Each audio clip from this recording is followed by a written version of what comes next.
Hello everyone, let's see how to calculate depreciation in Excel. So here you can see I have data, asset lease, purchase cost, salvage value, useful life, and here I'm going to calculate annual depreciation.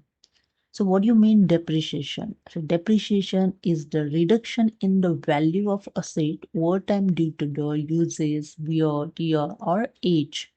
Okay. And what do you mean the salvage value?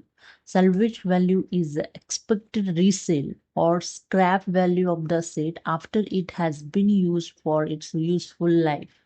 So let's see how to calculate depreciation.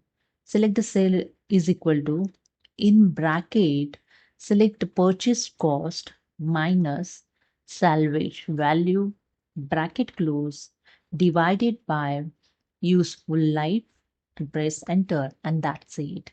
You can see your annual depreciation 10,000 of your laptop.